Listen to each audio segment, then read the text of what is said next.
ब्रह्मचर्य और भविष्य, इसको एक व्हील प्रोजेक्ट से समझो, एक सुंदर, मजबूत, सशक्त और टिकाऊ। वैसे ही हमें भी स्वयं के जीवन को श्रेष्ठ बनाना है, ज्ञानवान, विवेकवान, स्वस्थ, समर्थ व दक्ष। हमारे सामर्थ्य विकास के मूल क्या है समझो, उत्तम शिक्षा, तप और संयम, इंद्रियों में, मनों में, जिसमें हम प्रधानतः ब्रह्मचर्य को ले सकते हैं। इसमें हमारे भविष्य और पौरुषता की बीच छुपी हुई है, इसे ही हमें अंकुरित करना है। उचित ब्रह्मचर्या वो तप से, सामर्थ्य और बल की अंकुरण, दक्षता और कुशलता की विकास वही होती है जहाँ शिक्षा संस्कार श्रेष्ठ हो, आध्यात्मिक मूल्य सिद्धांत टिका हुआ, वहीं पर जीवन की निर्माण शुरू होती है। दक्षता वो कुशलता उपयुक्त विषयों का ही अभ्यास तप की परिणाम है, इसे हम साधना कहते हैं। शिक्षा, तप, संकल्प और अभ्यास के कई माध्यम से किसी भी चीज को साध सकते हैं, किसी भी कला विषय में दक्षता हासिल कर सकते हैं, कोई भी कौशल अर्जन कर सकते हैं, जीवन को किसी भी रूप में निर्माण कर सकते हैं। वैसे ही ब्रह्मचर्य भी एक ब्रह्मव्रत से संबंधित सर्वोत्तम जीवन निर्माण के संकल्प है। ब्रह्म और विद्या, विद्या मतलब शिक्षा, नॉलेज, वह विज्ञान, वह ज्ञान जो हमारे मूल से परिचित कराता है, वह मूल ही ब्रह्म है। प्रादुर्भाव, सर्जन, रचना व क्रिया से समझो, वही ब्रह्म है जो रचनात्मक है, क्रियात्मक है, लीलात्मक है। इसको जानने की जो विधि प्रक्रिया है वही विद्या है। यह विवेक को प्रकाशित करता है, विज्ञान की विस्तार करता है, हमारी समझ को उन्नत करता है। इसमें ब्रह्मचर्य अपरिहार्य है। ब्रह्म को जानने के साधन विद्या, विज्ञान और यज्ञ व तप है। यही जीवन निर्माण करता है, यही जीवन निर्माण की जग है। विद्या व ज्ञान से विज्ञान विकसित होता है, विज्ञान तप से सिद्ध होता है व यज्ञ से। इन तीनों की संयुक्तता से हमारी पढ़ाई और निर्माण हो रही है। जीवन निर्माण के सारे गणित हमें इन्हीं के भीतर जानना चाहिए, जहाँ जन्म से लेकर मृत्यु और मृत्यु से भी आगे तक की व्यवस्था है। आध्यात्मिक शिक्षा की उद्देश्य बहुत दूरगामी होता है, यही इसकी विशेषता है। हमारे यहाँ प्रधान कर्तव्य है कि हम लौकिक शिक्षा के साथ साथ आध्यात्मिक शिक्षा को भी गंभीरता से अध्ययन करें। यही हमारी रचना करता है, संभालता है, जीवन की प्रबंधन समझाता है। आप समझे स्व निर्माण के विषय में, जैसे हमें एक बिल्डिंग खड़ा करने के लिए उचित भूमि में उत्तम साधनों, उत्तम कौशल सहित श्रम की आवश्यकता रहती है, वैसे ही शरीर के साथ आत्मा की सशक्त एवं मजबूत स्वस्थ निर्माण के लिए उत्तम शिक्षा, उत्तम चर्या और उत्तम विवेक की आवश्यकता रहता है। जहाँ भविष्य की उद्देश्य सिद्ध करने के लिए मेरे निर्माण में मैं ही श्रमिक की भूमिका निभाता हूँ, मैं ही स्वयं की श्रम से स्वयं की निर्माण करता हूँ। उपरोक्त सभी पूर्वाधारों के भीतर यह सभी तपस्या से जीवन सिद्धि की मार्ग है।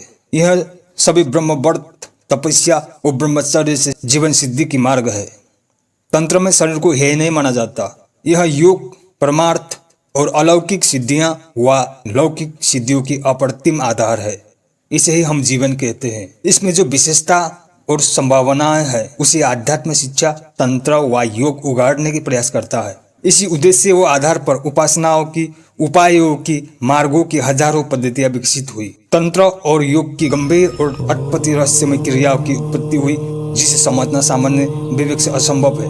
पूर्ववर्ती तत्वज्ञों ने, ऋषियों ने, तत्वज्ञानियों ने मंत्रों मन में जितनी खोज और कार्य किए, उसी अनुपात में देह की संदर्भ में भी आयुर्वेद की महत्वपूर्ण ज्ञान खोज डाला। आसन, व्यायाम, भोजन, औषध, प्रकृति के संग तादात्म्यता आदि सभी विषयों की तह तक जाना। स्वास्थ्य वो देह में, उसकी मूल स्वभाव प्रकृति में ही कई शास्त्रों की रचना कर डाले। वो जानते थे स्वस्थ देह में ही आत्म परमात्मा के चिंतन हो सकता है। एक रुग्ण, कमजोर, अशक्त व्यक्ति कुछ भी नहीं कर सकता, जीवन जी भी नहीं सकता, जीवन की भोग भी नहीं सकता, फिर उससे भी आगे की योग जैसे विषय को वो कैसे जान पाएगा, उस पर कैसे उतर पाएगा, परमार्थ को कैसे साध पाएगा। जीवन है तो स्वास्थ्य उसकी एक महत्वपूर्ण हिस्सा है, विषय है। जन्म है तो मृत्यु भी निश्चित है, मृत्यु है तो मोक्ष से गंभीर विषय होगा। अब परमार्थ को साधने वाली कई शिक्षाओं की विकास हो पाया। इस बीच में जो जीवन है उसको समझकर उत्तम स्वास्थ्य निर्माण की कई सिद्धियों की व्यवस्था हुई। उसमें ब्रह्मचर्य और सदाचार एक अत्यंत महत्वपूर्ण सीढ़ी है। इसी से जीवन यात्रा की अग्रगामी सिंहद्वार खुलती है। ब्रह्मचर्य स्वस्थ मस्तिष्क, स्वस्थ शरीर, स्वस्थ मन के लिए अत्यंत आवश्यक व्रत है। इसके भीतर निहित कई सूचितापूर्ण नियम, संकल्प है जो हमें उन मलपाक जो शादी की बाहर से हल्का करता है, मुक्त करता है। ब्रह्मचर्य एक परम व्रत है। जिसने ब्रह्मचर्य को समझा और साधा, उसने जीवन के हर चुनौतियों को सहर्ष स्वीकारा। हर बाधाओं की दीवार तोड़ आगे निकल डाला। बिन ब्रह्मचर्य कोई भी मार्ग का द्वार खुल नहीं सकता। भोग तो अल्पकालीन है, क्षणिक है। ब्रह्मचर्य दीर्घकालीन है, शाश्वत तक को जान लेने की साधन है। इसमें सामान्यतः दैहिक बल, एकाग्रता, कांति, स्वास्थ्य, दिमाग की शांति आदि तो प्रारंभिक लौकिक फल है। जो भी परमार्थों को ध्यान में रखकर विकसित साधन प्रणालियां हैं, वह हमें कई लाभ प्रथमतः दैहिक स्तर पर देता है। तथापि हमें इससे भी ऊपर उठ आध्यात्मिक उद्देश्य व सिद्धांतों को ध्यान में रख दूरगामी उपलब्धि को देखना चाहिए। मन, मस्तिष्क, इंद्रिय और प्राकृत शक्तियों में स्वामित्व स्थापित करके ही हम श्री के स्वामी हो जाते हैं। बिन साधे यह चीजें बिखर जाती है, नष्ट हो जाती है। इसी को संजो कर साध कर हम श्रीवान हो जाते हैं, इसके दास होकर नहीं। जिस इंद्रिय में हम सुख भोगते हैं, यदि हम उसकी विषयों की दास हो गए तो वह इंद्रिय भी हमें सुख देना छोड़ देता है, उसी से हमें दुख मिलना शुरू होता है। काम और कुंडलिनी वह श्री की मूल है, जहाँ संपूर्ण ऐश्वर्य निहित है।